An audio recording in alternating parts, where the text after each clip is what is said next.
1, 2, 3. Metaphor swinging on them at the same damn time. Swerve.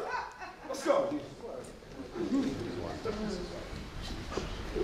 When Karma finds her way cocked into Zimmerman's pistol, trapped between Black Hoodie and pavement, Trayvon doesn't curse God, but wonders what he could have done to deserve this. He digs into his past life to find the most hidden skeleton, the candy bar he stole, or the dog he accidentally ran over with his bike. But karma is an inverse.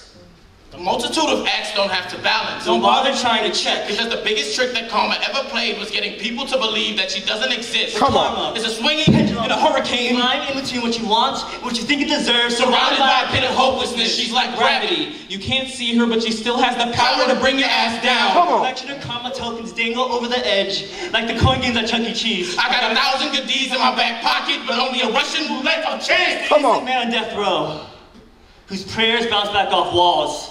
If you're towing Karma's budget line in your squeak-by lifestyle and you happen to fall into the red, giving thanks won't get you back in the black by the next day. Like a teen who has sex. Her purity ring indented on his back. The sonogram comes back, you hear Karma right in her eye. Because Karma is an inverse.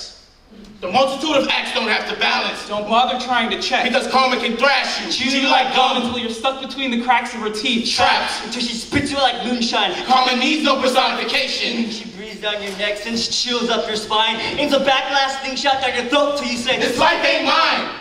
Because it isn't yours. You can cheat death. But karma is his debt collector. And your payments of just serve will just rise. Don't get yours now. Hammurabi's code doesn't apply. An eye for an arm, arm for a toe. A bounty act on string theory. You can't foolishly try to fight this Goliath with badges flashing. Karma vigilante. Come on. Take the woman from Houston who didn't know this karmic system. Her child pronounced dead in utero, an eternal scar on her heart. Still fresh after 2 weeks, she knows my God. But wonders what she could have done to deserve this. She digs into her past life to find the most hidden skeleton. She decides to get even with karma. She's both victim and perpet. And her motives imbalance, so she patiently waits outside your window. Ignition humming to the steady drum of fate. But karma is an inverse. Yeah, multitude of acts don't have to balance. Don't bother trying to check because karma is a mentally deranged woman who just lost her child, driving towards you at 60 miles per hour with impeccable force. Your free will blinded between the headlights of a truck, undisputed and uncalled for. In a hurricane of karma. Woo! Yeah! Nice! Nice!